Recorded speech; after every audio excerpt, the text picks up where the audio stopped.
to watch the beautiful and ever so wonderful legendary drops. I did forget his name. Shut up. He is one of my favorite to react to because he tends to put what I'm thinking in words without me freaking it up. Smoke Bumba. Anyways. Why these publishers and their CEOs think that it's a good idea to keep doing the same thing over and over again and think that it's somehow going to yield a better result. I mean, that's my thing. Like, why are all these, like, companies literally doing the definition of insanity? Quite literally. I mean, I do know why. It's because they think you're stupid. It's because they think that you're going to keep buying the same thing over and over again. And they can't keep thinking it. Well, investors love predictability. Investors can go screw themselves, honestly. Franchises. I don't think investors were ever meant to be in video games because video games don't work like that. They don't. Can you make money with them? Kind of? Yes. But they weren't meant to be monetized to hell. Because you're doing nothing for the industry at all. You're negatively subtracting every time you add a new type of... It's art. Exactly. The artist will never value their art as much as the buyer. Ergo, investors have no say because they are not a buyer. You're making it less art and more slop the second you add an investor and you let the investor have a say.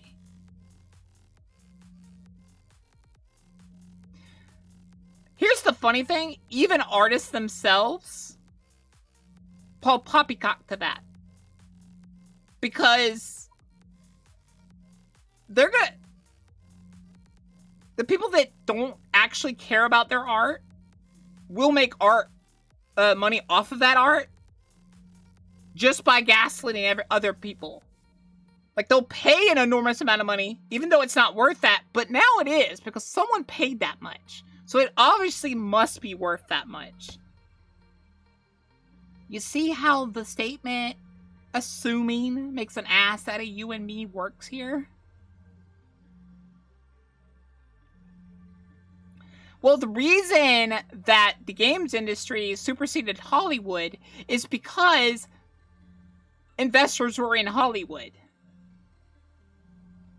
You see the line here. There's 2 points on the graph now. They're meeting similar goals now. That's weird. I wonder why that is. Could be a It's totally a coincidence that the same thing is happening. It's totally a coincidence. It's not like this is how it's gonna be and everything investors get into.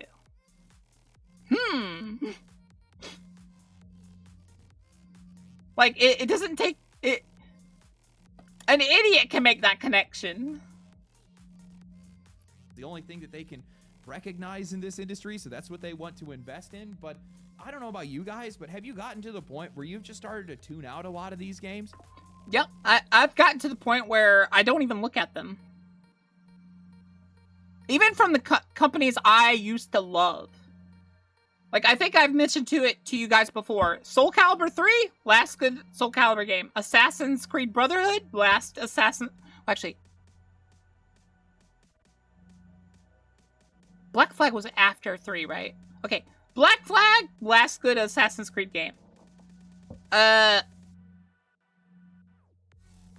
say Assassin's Creed 3 was kind of an Assassin's Creed game, but it was the first one to start deviating.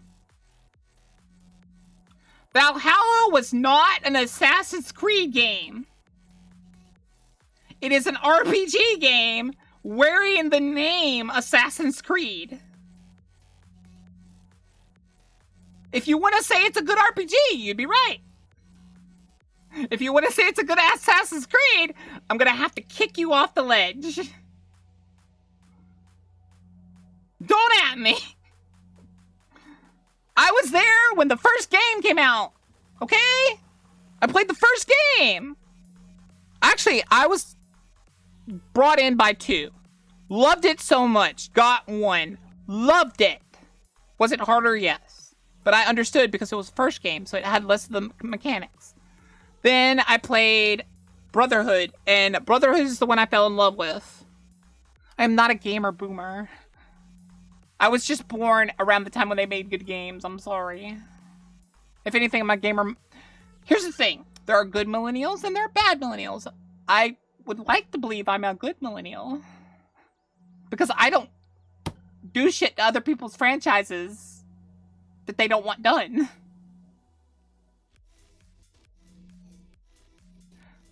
Money?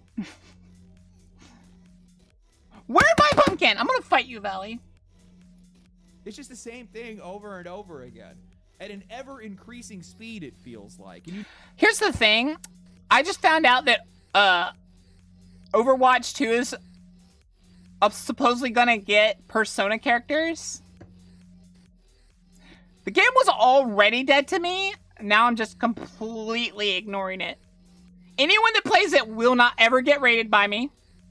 Because I despise those games. Those games do not care about their fan base. They do not care about, like, what they built up. They're doing something to get mass appeal and alienate their actual fans. Some of the actual fans might like this, but some of the actual fans don't realize what this does is this is Fortnite-ification. Your game is no longer your game. It is a corporate smosh of just whatever they can convince other people to let them use for money.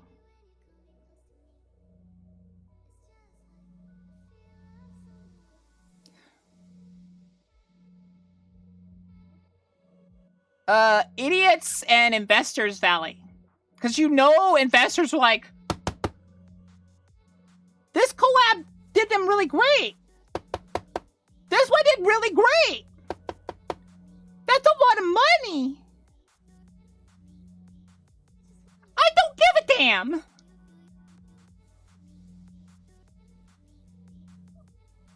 No, I'm sorry. Overwatch 2 was already dying.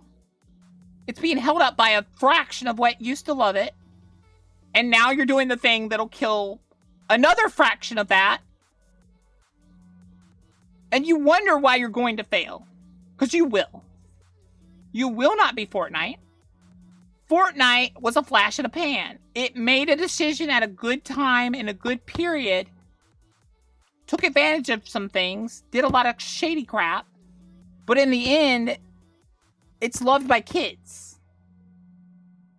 And it's like a... And even then, Fortnite is going down. It's just a slow, slow death.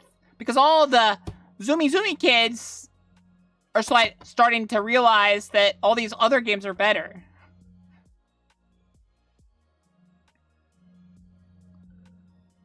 Like, I'd love the League to try to prove to me that their game got better with the...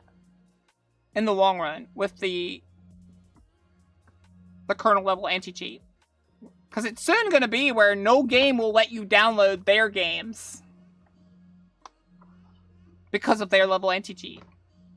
And here's the crazy part. Their anti-cheat doesn't even work. I've seen cheaters on that game that get away with it daily. And that is why I don't play it anymore. Because they keep a shitification in it. Without fixing the actual problem. Yeah, that's what I was saying. Like, Vanguard is such a bad and over, like...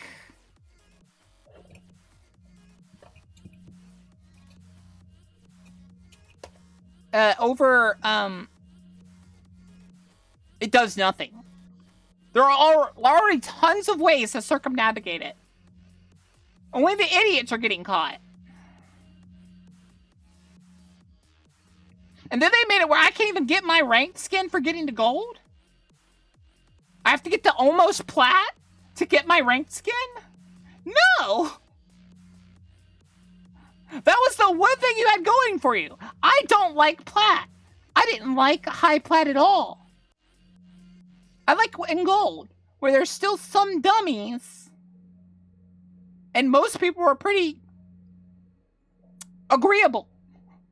Whereas the second you get out of gold, everyone's like up their own ass, thinks they know everything.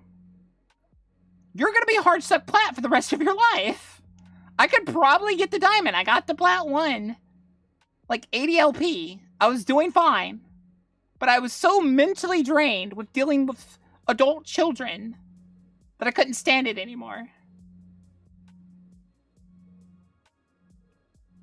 Yeah, like, that's what finally got me. I was like, I don't even care about plat anymore. I mean, diamond anymore. I don't want to deal with it. Because I got tired that it got more try-hard and more pretentious people in it than gold did. Gold has a few. But they're few and far between. And it used to be you could just tell them, okay, go up your own ass and keep playing and not have to worry about them because you'd mute them after that. But now, you say anything, that's a bannable offense. You're going to have to play a couple thousand games to get your honor back, to get your rewards. Oh, and it's the same in ARAM Valley.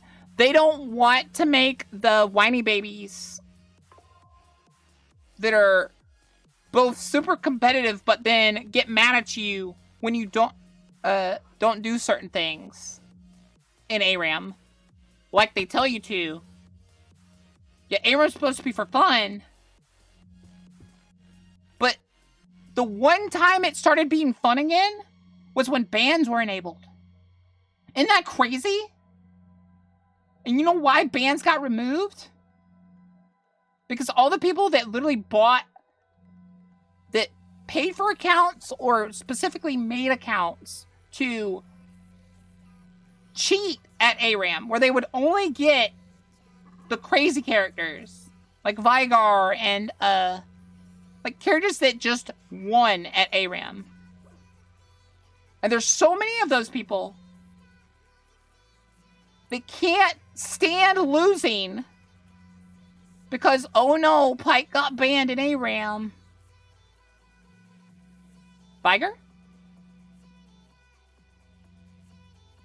I don't know.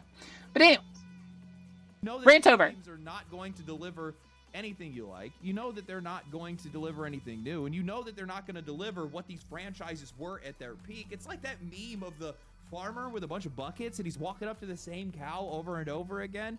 Cow's all dried up. We have a lot of dried up cows in this industry right We have a ton of dried up cows now, and we're about to see another one. I was wrong about EA. Didn't take long for that to happen. It came out that after Battlefield 6, they're going to try to turn Battlefield into an annualized release like Call of Duty, which should come as no surprise. They already do that with their sports games, but how do you not look at your competition, see the damage that's done, and say, maybe we shouldn't do that? Who am I kidding? You're only looking at the money they're making. You know, franchises aren't the problem with this industry. Everybody has their favorites, but the issue is that the games industry has become just so obsessed. EA mentioned? That's definitely a dried up cow. With predictability. While the audience doesn't want that cow's skin and bones. Anything to do with it. I don't want to keep playing Kitty! Games. I don't want to keep expecting the exact same thing, and I don't think a lot of other people do either. So today what I want to do is I want to talk about the ongoing crisis of creative bankruptcy within this games industry. There is so much creative bankruptcy, it's actually kind of scary. The slow death of our favorite franchises, and why the games industry thinks that it's a good idea, when it never has been. But before that, a word from today's sponsor. Sponsoring display, please. I'm sure I can get at least a few people to buy them. Please send me some plays. I love Elden Ring and Pokemon and Digimon. And high fantasy. Play. You guys have helped me get so many more disc plates. I have a whole box here. I have another box down there in the corner. This video is sponsored by Display. Well, ain't me. They're back for more with. Hi, speak of me, I'm a Jedi. This channel. These guys have absolutely loaded Well, the me up with more stream. metal posters than I know what to do with. When I move later this year, that full display wall is actually happening. That is not a joke. I got a full stack ready to go. Oh, that's so beautiful.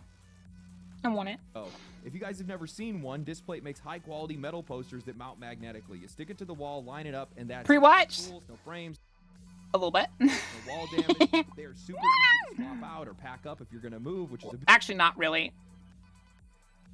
I just know it was going to be displayed when he pulled up the box. big part of why I've stuck with them. And I mean, these guys have... Because that box is very familiar if you've watched enough display ads. Custom art, textured finishes, even limited edition designs that sell out and never come back. There are Want that one?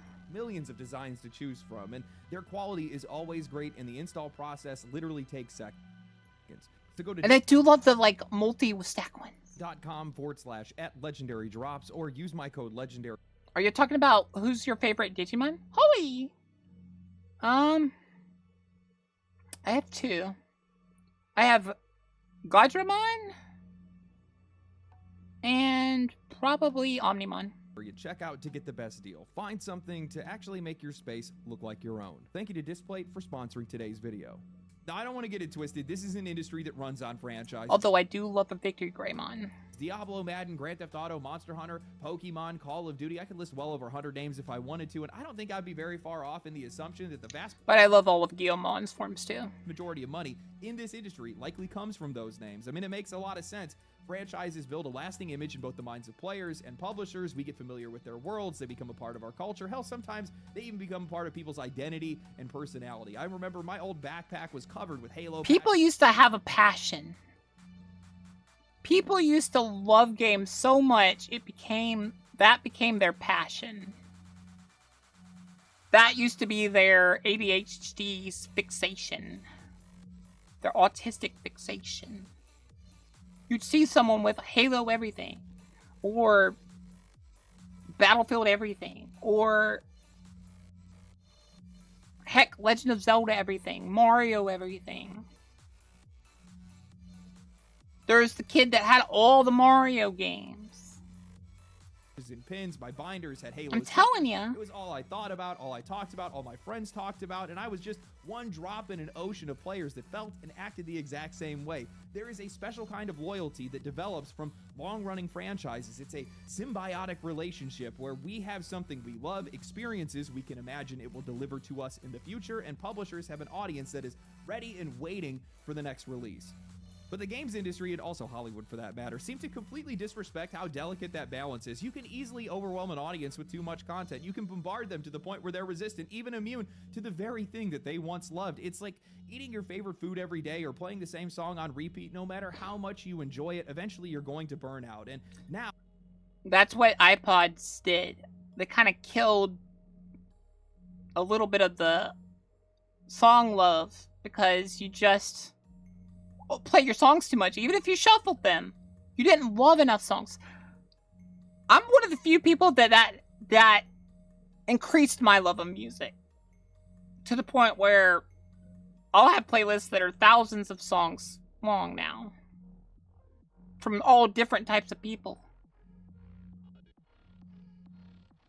Now riding on the wave of Battlefield 6's popularity. But a lot of people got to the point where they get mad at every single radio song. EA is doing exactly that. We are now the popular girl that gave attention to the wrong guy, and now they're moving too fast, coming on too strong, and, well, we're likely going to regret ever texting them.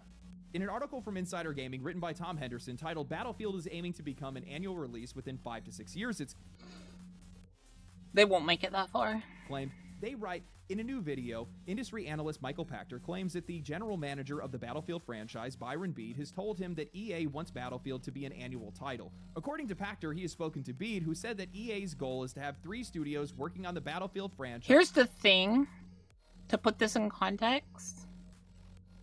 Thousands of songs, Punk. Not just 1,000, thousands. And multiple playlists. But,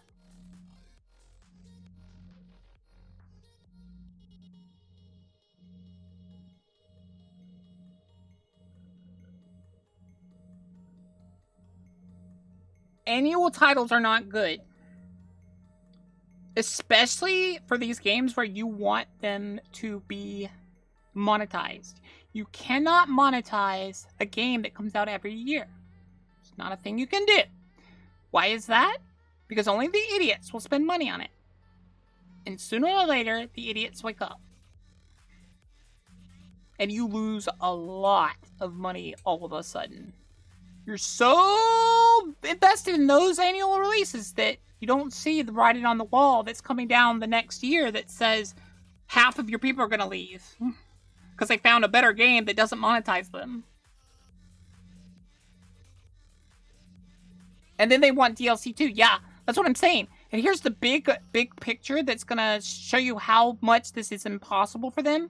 Their entire company worked on this Battlefield. And it's just okay. The funny thing is people are not realizing this is just an okay one.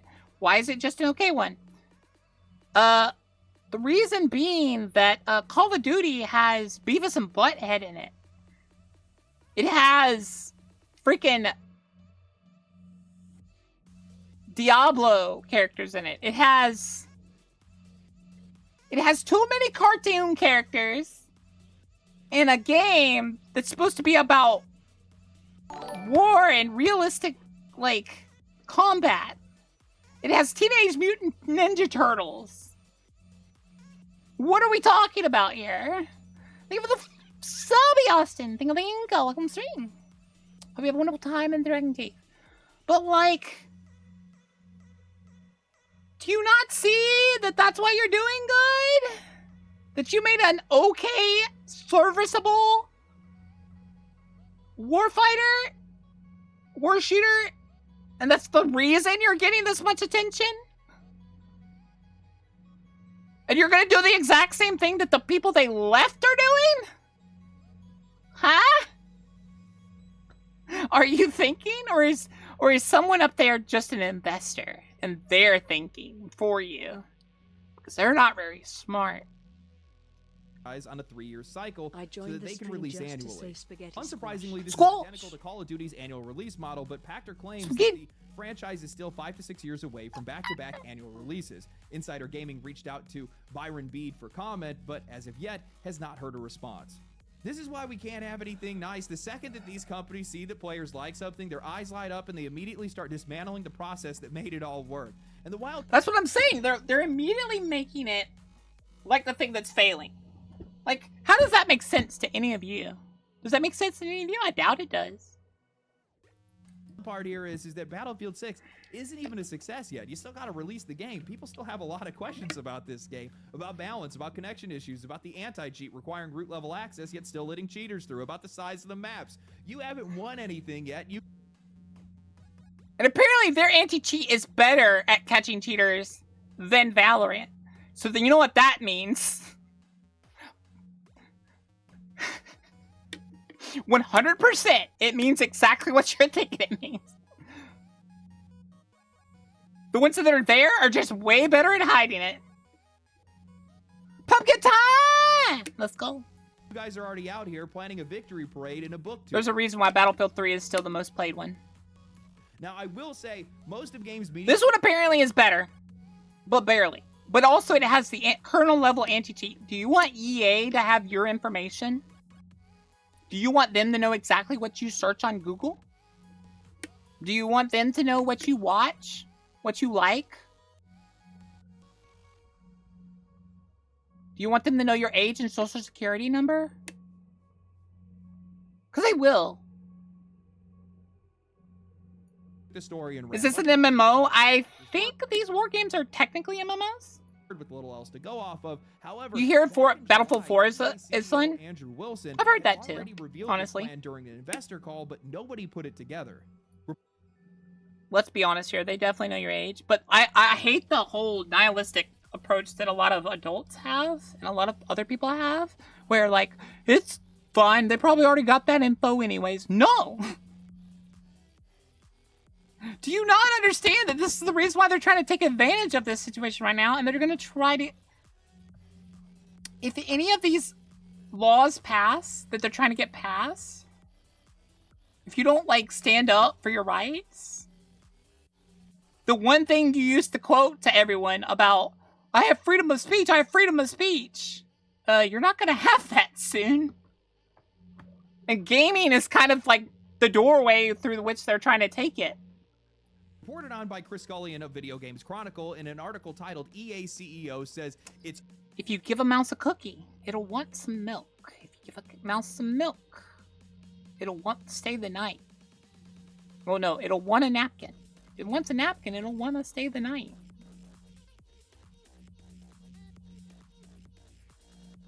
As a Chinaman, I need social security numbers to survive. All In as a company on Battlefield 6 is building a... They are trying to make you the product.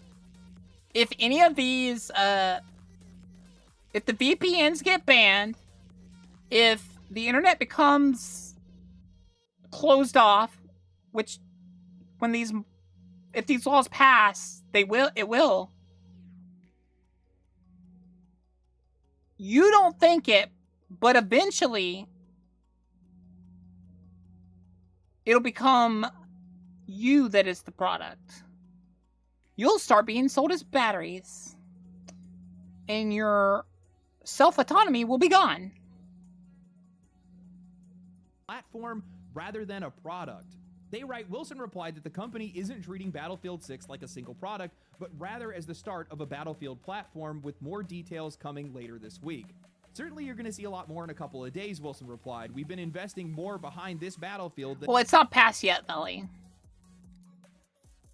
But yeah, we're kind of headed in the Matrix situation where sooner or later, all of you are going to be batteries.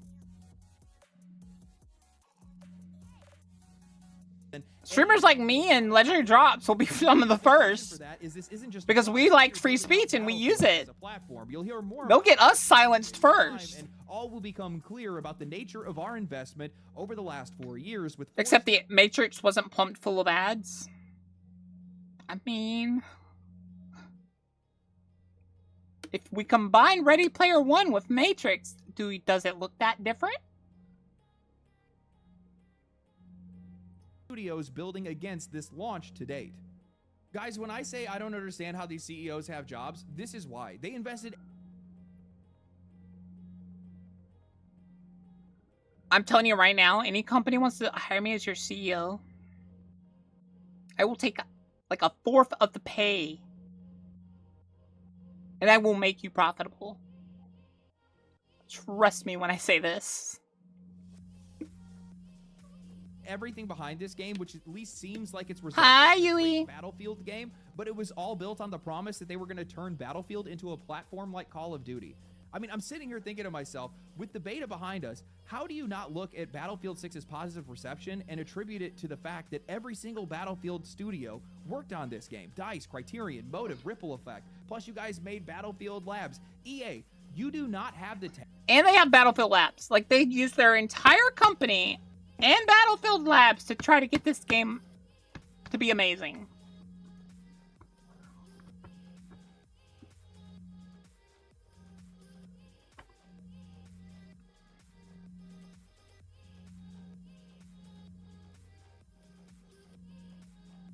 Yeah, that's how it gets around it now.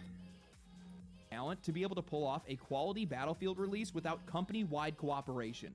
You need a united effort because you, like every other publisher, have bled out of Halo development. They have never played the games, read the books or watched the show, so they are perfectly qualified for the position. Actually, if I was given Halo, like if you put me in charge of Halo, the first thing I would do was play 1 again. Because I've played 1. Loved 1. Beat 1.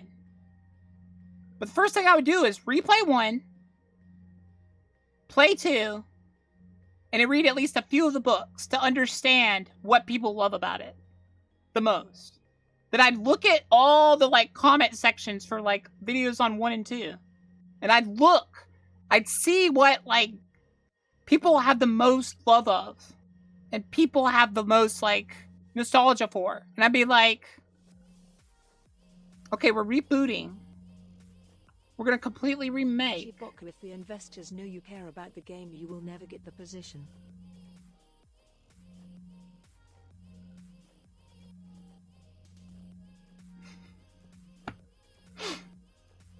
out most of your talent that made your games what they were at their peak. We already know that because most of those people went on to create Embark Studios that gave us the finals, and now they're about to drop Arc Raiders. My actual chromedia is green-blue.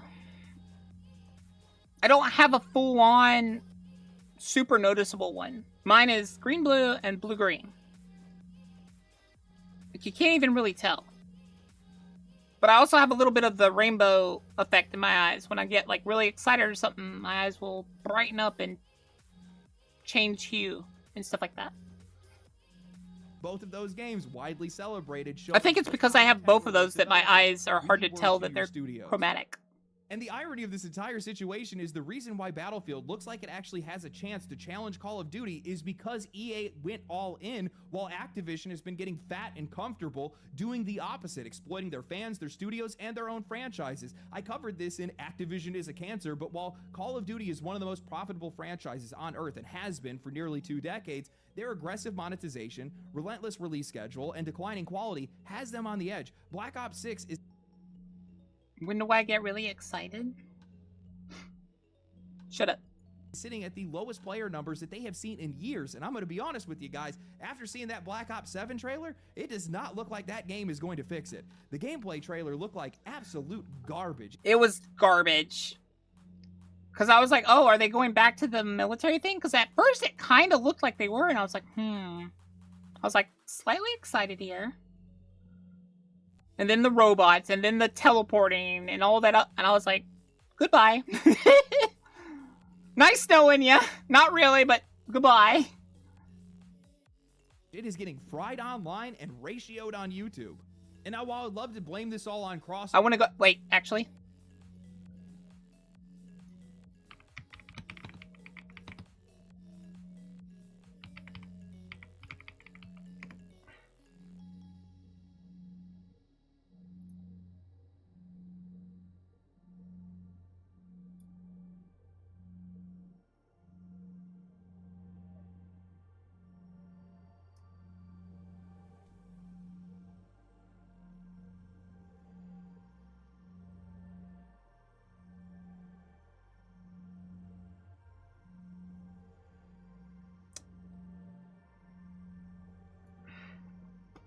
Is it 8 or 6?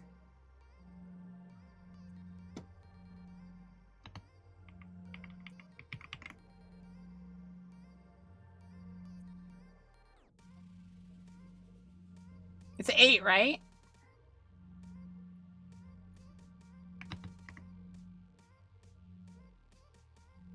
It's 7. Okay. Thought it was 8.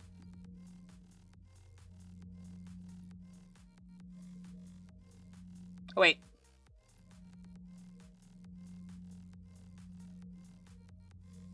300. It went up times 3. It went up times 3.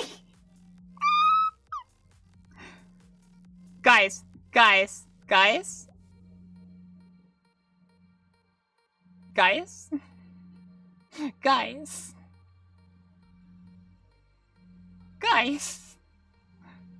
If you ever wanted more proof that this is why they removed dislike counters, because this is just an estimate based on clicks and stuff, it's typically higher. This is the proof you needed. More so. That the reason they remove dislikes is because of companies like this that don't want you to know how bad something is in the eyes.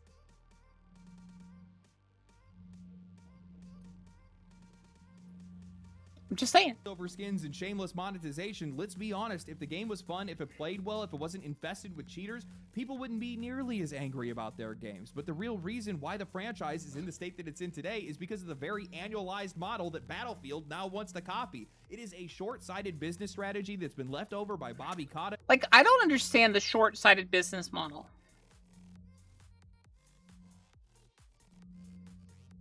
Because every time I look at the short-sighted, all I see is, okay, you're gonna make money, sure, but then you're gonna lose a ton of money. Like, a butt ton of money. What I think is hilarious is anyone thinks that League is balanced in terms of, like, there's no hackers or cheaters anymore. There's more. There's just no bots. That just hasn't been figured out as much yet. I'm sure there are bots, actually. I wouldn't be surprised. They're selling the $500 skins because that's how they pay for the game. No. Liar. You're using it to pay for Teamfight Tactics, which didn't need help with those egg skins. Those gotchas. Who used it to be able to boost their revenues, inflate their shareholder numbers, and sell the company at its peak. Continuing down that path is only going to drive... Listen, you can clip me and post this everywhere. There are more hackers and cheaters in League now than there ever were before. And Riot just doesn't want you to know that. So they squash that all. And they try to claim that it's 100% cheater-free. No, it's not. How are you still having ban waves? How are you still banning cheaters? If there are not still lots of cheaters. And you know what's hilarious? The more cheaters you ban, the less money you make. Now, because the cheaters are really the only ones that care to pay for your game.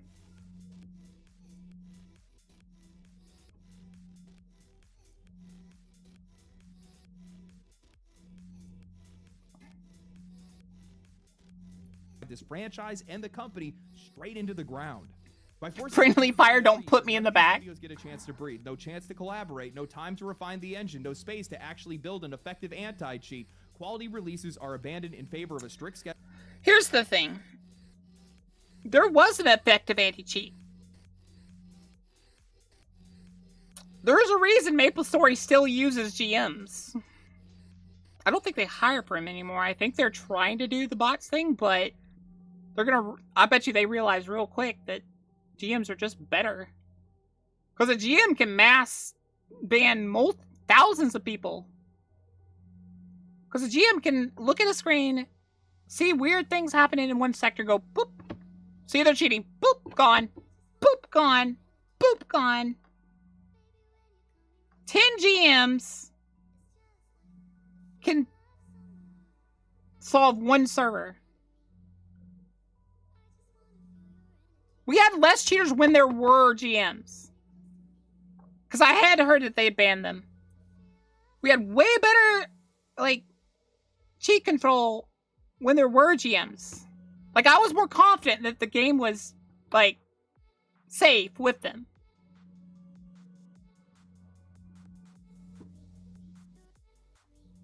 But they keep trying to invent the wheel. They keep trying to make it cost less money. You don't have to pay GMs crazy amounts of money. They still get to play the game. Just pay them, like... Yes, but a GM needs a salary. Investors don't like salaries. Here's the thing. Games were never meant to have investors. I'm sorry. I'll state it again. It's true. Get over it. All I've said... This is the joke I made with my friend. That if he or I ever became a president, we'd automatically make him president. Even if I became president, I'd step down and make him the president. Because he could deal with the managerial stuff. I'll deal with the hate mobs. I'll deal with the crap problems. Because I'm a dragon of action, as it were. I would make a department that's literal job was to investigate every single company from top down. And if I find anything that screams of corruption, you're fired, you're fired, you're fired. CEO, fired. You're no longer allowed to be on the stock market. Out of here. Get your own funding. Make your own decisions. If you need me to run this company for a while you find a new CEO, sure. I can add that to the list of things I do.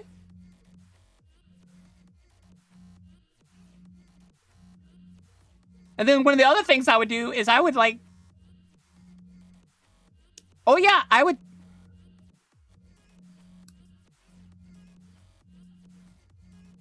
Yeah, a lot of things were like passion projects too. But like, I would go into like... countries that like have problems with us and stuff, and I'll be like, what's your problem with us? Is it the whole like making up the atomic bomb things? We're not gonna be doing that anymore. We don't care. You find oil, it's yours. Keep it. Don't care. We're fixing our country. We don't care. The only thing... But, like, one of the things I would do would definitely be fix the entire, like, gaming infrastructure. All of them would go off of the public exchange.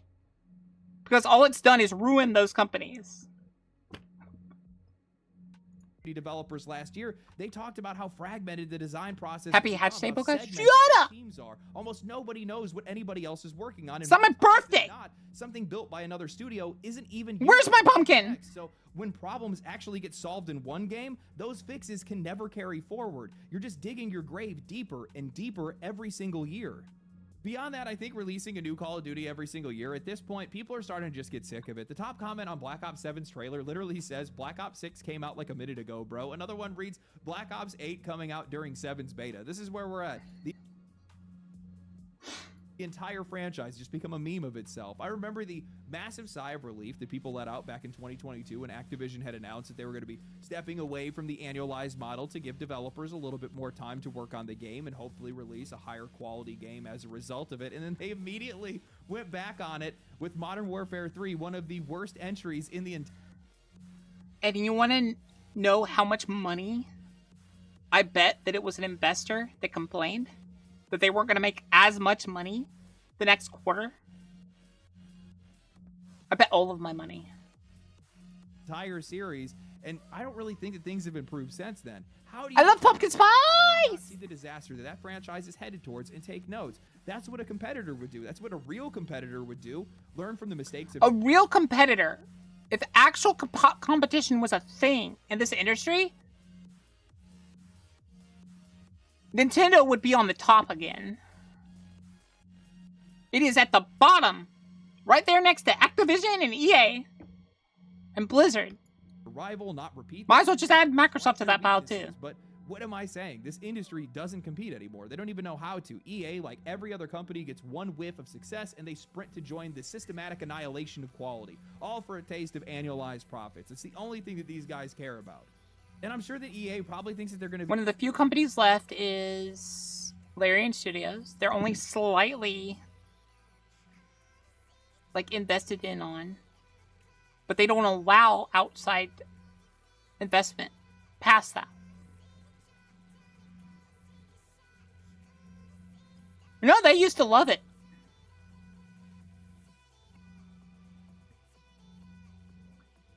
I'm trying to think of the other companies that are pretty good. At least right now, FromSoft is still pretty good. They're hitting some roadblocks and some like some speed gaps, but they need to. They can totally still rewrite themselves easily. I would say. I don't think they're losing the fight yet, Valley.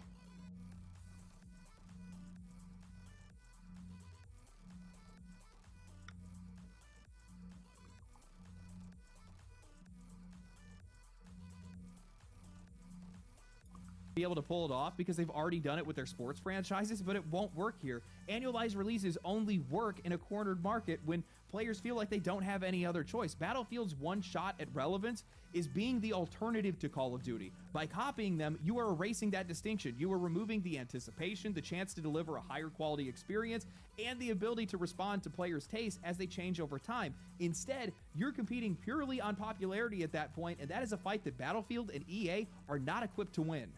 EA is going to take the same model that is dragging one franchise into the dirt and apply it to theirs. So the cost isn't just going to be the game itself, it's going to be the players who are going to lose variety, lose innovation, and also just eventually lose the reason to care. And that last part is particularly deadly because, yes, I know Call of Duty still sells like crazy.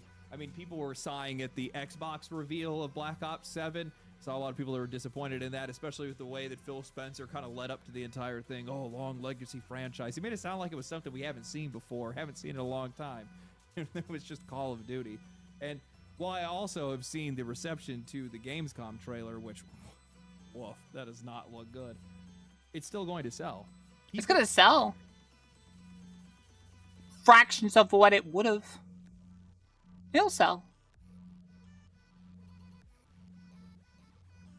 But if you think you're going to be able to monetize those people, fraction of that will be monetizable. People will buy games out of nostalgia. People will buy games out of habit. And we will oftentimes buy things outside of our best interests. I do it all the time. I feel like everybody does. But I still think... I will say that Capcom is starting to make some juicy moves. So I have a little hope for them. I think that has an expiration date.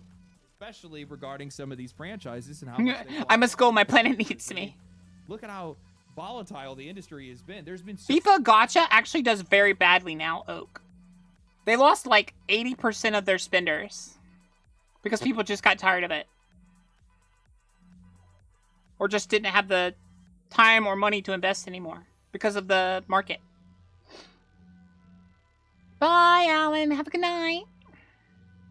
But yeah, if you haven't heard, FIFA Gacha decreased by a huge amount, and it freaked them out. That's why EA is doing all this. They don't have that money anymore. They don't have screw you money anymore. Oh yeah, Kojima, that's who I was thinking of. So many games that people thought that were going to succeed that failed. There's been a lot of games that the industry thought were... No, like all of their sports games out. Not just one, all of them. And once you lose them, I will tell you from an experience from customer service and managerial in like businesses, once you lose a customer, you're almost guaranteed to never get them back. Once you've alienated them or once you've tired them out or pissed them off enough, gone. They will not come back.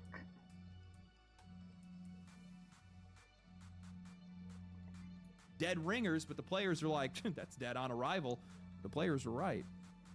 You know, I just made a video talking about how Gen Z has effectively just stopped buying new games with less money to spend and less reason to spend because the games are lowering in quality, and with younger generations not necessarily invested in a lot of these franchises to begin with. I don't understand why these guys think that it's going to be... Yeah, EA are dying. Ubisoft needs to die. It will die. They staved it off for a bit, but they're dead. Ghost of Yotei is already guaranteed to be bad. I'm sorry for those who wanted it to be good. I wanted it to be good, but it's not going to be good. Be a good idea to oversaturate. There's too much proof that it's not. Yeah, this is basic economics. If demand is falling and spending is falling, and you're out there cranking out a new release every single year, increasing... Also, this is basic economics. The stocks in the market, increasing the supply within the market, and on top of that, increasing the price at the exact same time. Exactly, Stealth. Exactly. People have less money. Paying for the same sports game every year is not a priority. It didn't help that our actress is loud and opinionated. You are an actress? You have no say here. Okay. Why would you do something like that? Now, to their credit, Battlefield isn't going to be able to do an annual... What's hilarious is it alienates female gamers, too. Actual female gamers don't want this either. Female and male gamers both agree on this. It's been proven. Well, people are starting to act. That's why a lot of these companies are starting to lose a lot of money. Because people are finally starting to realize you can literally vote with your wallet. You'll get a good game if they realize that you're not dealing with their BS anymore. We're being loud. We're being super opinionated about what's coming out. Like, girls loved dressing up in Stellar Blade because girls enjoy that. We enjoy that. Guys do too, to a bit. Like, they enjoy that, and we enjoy that. And then the shitification is being noticed by even dumb people. They're like, I'm not spending that much for that little. Everyone enjoys a good glamour system. A good glamour system goes a long way. It's not required, but it does help. It does add a few points to the overall score. Release for another 3 to 6 years is what they said, but if Battlefield 6 Hi, Wicked. the way that it looks like it's going to, I guarantee these guys are going to slam on the gas as quickly as they can, and if they do, that's a bad thing. They're going to lose a lot of money. Now, mind you, that's a lesson that they might have to learn themselves, but personally, as somebody that likes Battlefield, I don't really want to see that happen. You know, franchises might be the lifeblood of this industry, but they're also its greatest weakness, because when you look across the board, how many of these franchises have actually gotten better with time? How many more of them have been dragged into either mediocrity?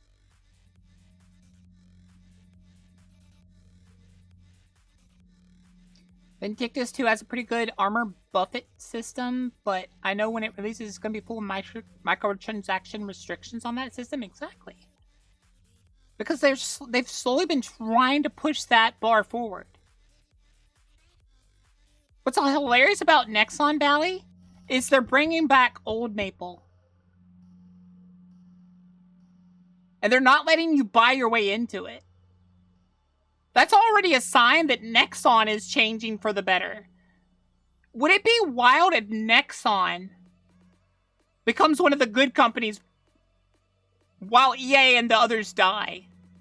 It was almost like, oh, it was a psyops. We created the worst system, so we've become the best gaming company. There's a lot of rumors that apparently it's going to be literally like Old Maple, but with like slight improvements. That would be a sign of the apocalypse. I'm ready for it. We're already there. It's Pumpkin for Boka! Pumpkin! Or just straight into the gutter. Yes, Nexon's releasing MapleStory Classic. Where they're going to have original MapleStory with all the original worlds and stuff. Original stories, but they're going to have all the improved, like, quests and stuff. Like, the quests are going to work like they do now. Like, there's no, like, errors in the quest anymore.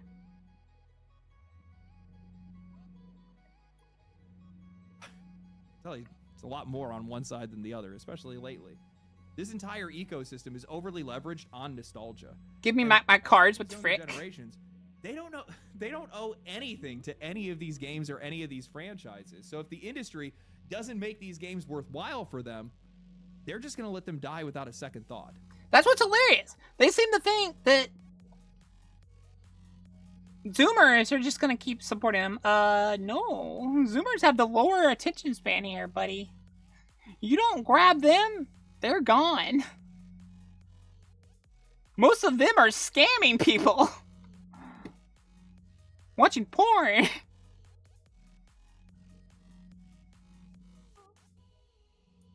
When I sat down to write for this video, I asked myself an honest question. How many franchises have actually gotten better with time? Now, this is going to be something that's subjective. Sure, everybody's going to have a different list than mine, or they're going to have some different opinions than mine. If for whatever reason my opinions offend you, well, you're probably watching the wrong channel. But Mario, Zelda, Resident Evil, FromSoft Games, Persona, maybe a couple of others. Some fighting or racing games, but I don't really play those kind of games, and that's about it. Maybe I'm forgetting one or two, but holy shit, it feels like most of these franchises... Oh, they're super critical now. That's what I was saying. I'm like, what you don't understand is Zoomers are starting to be more like us. They're starting to pick you apart piece by piece. I mean, And they're more critical. In the gutter. Pokemon somehow gets worse with every single release. Call of Duty and Assassin's Creed are just general market slop with no flavor. Dragon Age is likely finished after the Veilguard. Dragon Age will probably never come back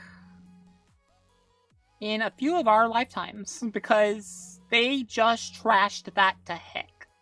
Unless someone else gets it, I don't see it ever coming back.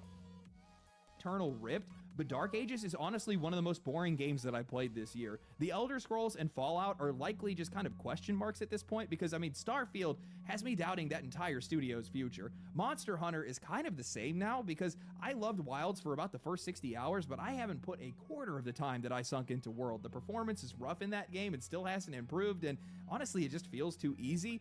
If I had the time, I would want to sit down. Like, I know some of my friends that like it, and that's fine.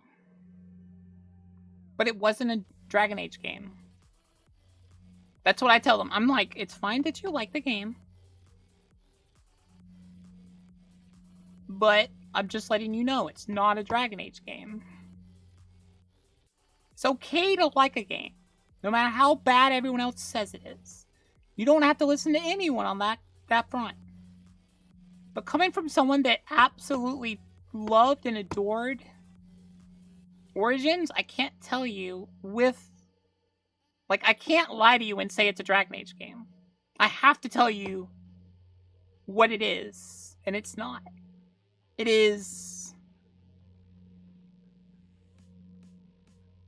kind of like a fighter slop that says it's Dragon Age. There's no real, like, freedom. There's no real, like...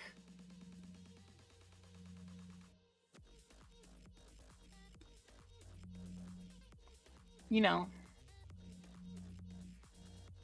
Down and audit almost every single major franchise because I have a strong feeling that most of them are not doing nearly as well as they should be.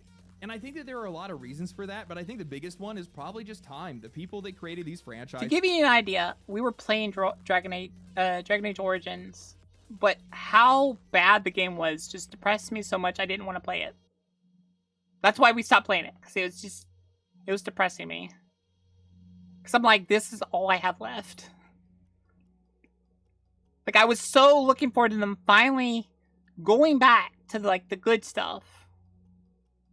And they couldn't even do that.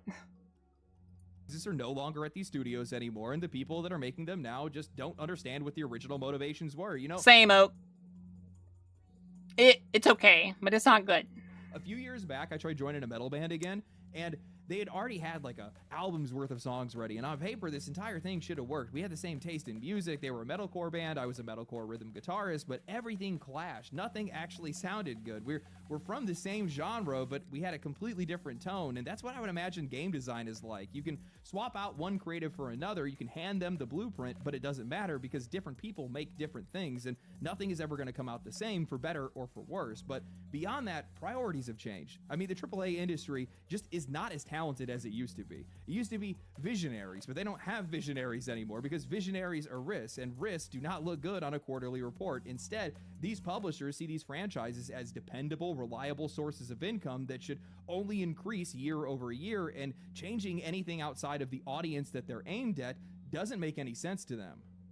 Yoko Taro, the creator of Nier, had a presentation at GDC where he talked about how predictable games have become, and he flat out said that there aren't enough weird people making games, and I think that He's right. I love that he wears that mask. But he's right. There's too many opinionated people that don't like video games in video games now. Right. I mean, sure, there's a lot of weird people in the Why game are you working in right an now, industry but that they're you all don't weird in the like? wrong way. We're getting weird ideas without good ones because instead of taking chances on genuinely unique creators, the industry has kind of feigned weirdness by showcasing these socially awkward people in game trailers and announcements while on the back end just doubling down on predictable returns. They have pushed real voices out, and now those people are in indie, they're in AA, or they're running their own studios, and as a result, we've seen this really sharp contrast where the franchise-driven AAA space has become painfully homogenous, while indie keeps standing out, being fresh, unique, and interesting. Now, don't think I'm weird for saying this, but out of all the franchises I can think of, one of the ones that I respect the most, even though it's definitely stumbled and lost some relevance, is Final Fantasy. Absolutely. The thing that I love, that a lot of people don't agree with me, I'll say that. Final Fantasy has never once tried to stagnate. They keep pushing it. They keep going, what can we change? What can we do better? Where are the booba? Too much booba. And stuff like that. They keep changing it up because they want to, like, make their game better. They don't care about the risks. And that is why I keep being interested in the next Final Fantasy. Even if I don't get one of them, I will still support them so far because they keep trying to do better. 13. Which one is 13? I can't remember what 13 one is. Even the ones that I don't like, I still end up kind of liking. Personally, I would like to see them go back to their roots and be a turn-based game. I think Expedition I would 3 love how badly that is missing from the market right now, but at least Square I really want them to go back to turn-based. Enix experiments. Oh, Lightning! Lightning! Kinda was a stagnation.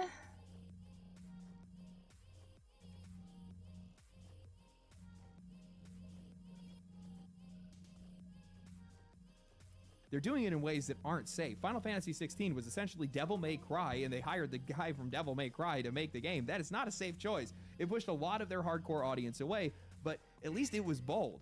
Final Fantasy VII, the remakes, are probably the direction that the series is going to stick with, and I think that those games are fantastic, but what I really respect the most out of them is not a single entry has ever felt phoned in. You can feel the effort even when the execution is flawed.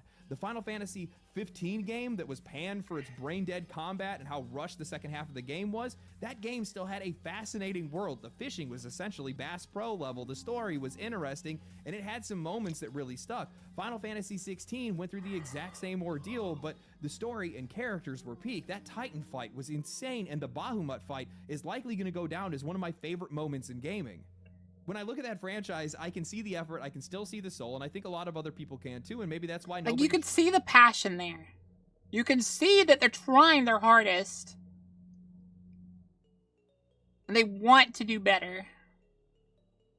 Truly given up on it, but when I look at some of these other franchises... I can't read your name, but thank you for the subby. Either some of them do not want to experiment, Welcome to the Dragon Cave. Hope you have a good time. The mark. You cannot feel the same soul of these franchises. You cannot see the effort. You cannot see the vision, and in a lot of cases, these guys have just completely lost sight of who their audience actually is. They're stuck trying to split the difference, appealing to these fans that are there for nostalgia while also trying to chase these younger Final Fantasy X is probably the best game of the series. audiences, and in that, trying to be everything, they end up being nothing, and that's why so Although I feel a lot of people hate X2 for how long it is. It's still really good. many of these series have fallen apart. You take the loss of talent, mix it with an unclear idea of who the audience even is in the first place, and then you get these aimless experiences that are too bland, too broad, and built for everyone and no one at the exact same time. The result is these games that just don't have any core identity anymore. Instead of leaning into what made them work, publishers X is a goated game. forced to re-engine. I will agree that X2 is not nearly as good as X, but I do love X2 a lot. Near the foundations in ways that don't even fit a lot of these games, and they just keep telling themselves that this is the best way for them to bring in more players, but it doesn't. X2 is silly fun. In these cases, these franchises don't even need to change It was more. It was slightly more lighthearted than X, and that's what I enjoyed about it. It did not need modern day social commentary. It did not need Tosh. It did not need a magic mirror to ask me who I really am on the inside. It needed good combat, sick boss fights, meaningful choices, good versus evil, and build variety. Doom does not. Oh, need that's a pretty backstory good. For the Slayer, nobody cares. All people want to do is just. Here's the thing: you can have a backstory for the Slayer. We kind of already had one, but some of the decisions were just wrong. Tear demons apart in the most brutal ways possible. But Yes. this industry has convinced themselves that reinvention equals growth, and in doing so, they've eroded their own brands. The audience that they're chasing isn't even listening to these guys, and the ones that they had are now walking away. And the irony of all this is that the energy that is going into changing these games is going into changing them in the wrong way, while the actual quality of the experience is getting ignored. Nobody is stopping to ask the obvious: what if we just made the experience better? What if we just doubled down on what our core fan base actually loves about it? These guys have completely missed the idea that quality does not limit reach, it expands it, making your job a hell of a lot more simple. But instead of expanding, these franchises have started to shrink. Every shortcut, every missed opportunity to invest in quality has chipped away at the very thing that made these games dependable in the first place. They were supposed to be a foundation the industry could build on, but now they're showing cracks everywhere. The more publishers lean on them as safe bets, the less safe they're actually becoming, and that's a real problem because these franchises... It's because they're listening to investors about their games that they already knew about. ...are not stabilizing the industry anymore, they're dragging it down. Publishers are thinking they're safe bets, but they're incredibly brittle. The moment any of them stumbles, it's not just a bad quarter, it's the entire studio that's getting shut down. Thousands of jobs that are being wiped out and players that are being left with nothing. These games are supposed to be anchors, but now they've turned into weights. And I think what makes matters worse pretty much across the board is that their entire strategy of using these franchises hinges on nostalgia, on the idea that players... The issue, the biggest issue about that is not only do they leverage on nostalgia, they also completely ignored the nostalgia part. They completely change the nostalgia part. Denyon, shut up! Give me pumpkin! Like, they go the nostalgia route, but then they completely change the part about the game that elicited nostalgia. Huh? Why are you doing that? Why are you taking away the one thing that made your game good? That made your game, like, possibly appealing? Will always come back to them because they have in the past, but if younger generations don't have that attachment, what are you going to do? I mean, these guys do not remember these franchises and what they were at their peak, and honestly, a lot of them don't care to carry a lot of these games forward. If these games aren't good, they're just going to walk away. And I think that's the danger that nobody in this industry is willing to admit, that by tying your revenue so tightly to the shrinking pool of aging franchises, publishers aren't just making bad games, they're gambling with the foundation of their very business. Because once the nostalgia well runs dry, once some of us start to age out of the hobby, once younger audiences start to move on, there's not going to be anything left to be able to hold these series up. And when that happens, it won't just be the end of a franchise, it's going to be the end of a lot of these companies who have built their entire futures on it. I mean, what if, and this is going to sound crazy, have you ever thought about the fact that Gen Z and Gen A may just not like your franchise or not be interested in it, regardless of whatever you do to it? Tastes and generations change. They're looking for different... Tastes and generations change massively. That's kind of why you have a lot of older people don't like Taylor Swift. Because they think she ruined music. But yet she sells out theaters. That's kind of proof right there. Experiences. We see that all the time, right? I mean, there's not a lot of things that my parents' generation are interested in that I'm interested in. And you're just going to continue to try to force it. And while you're doing that, well, you're just going to push away the audiences that you do have while chasing an audience that you'll never get. I mean, a lot of these franchises never even really started off on the right foot when it came to a lot of these younger generations in the first place. I mean, they've been listening to millennials talk about how Halo was the greatest thing ever, but these guys got Infinite and Guardians.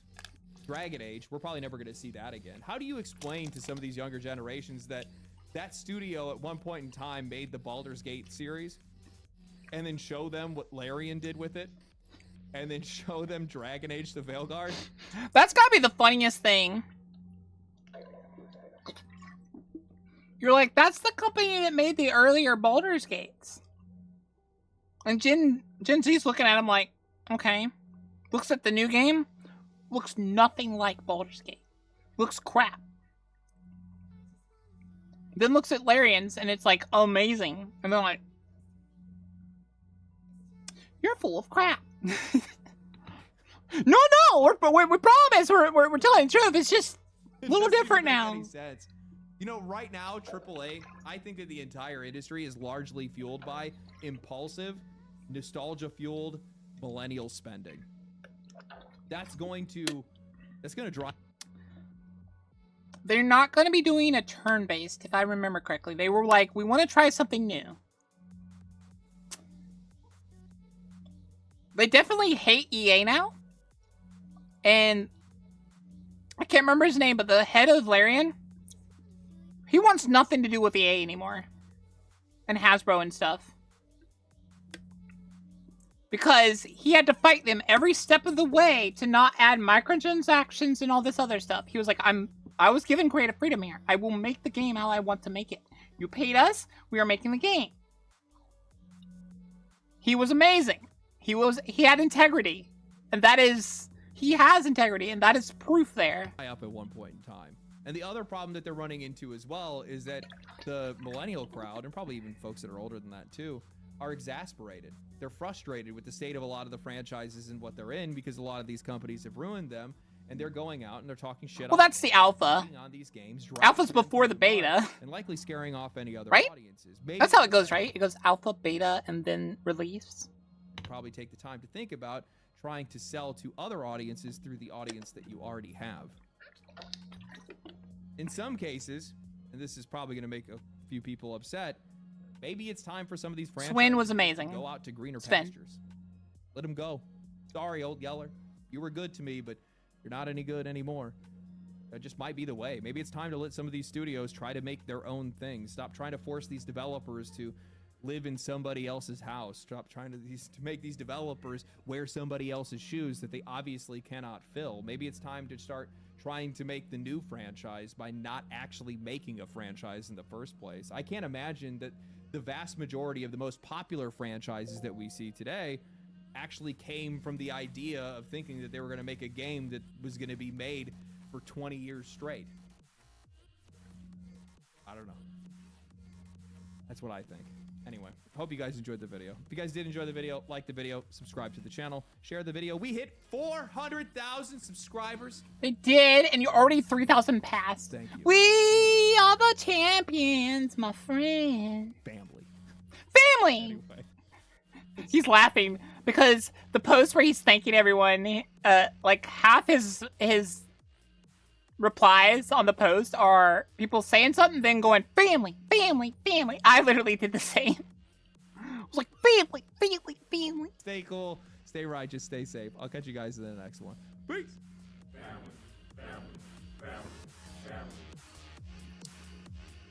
God love it. God love it. Yeah, we're gonna be playing some Lassie Fox.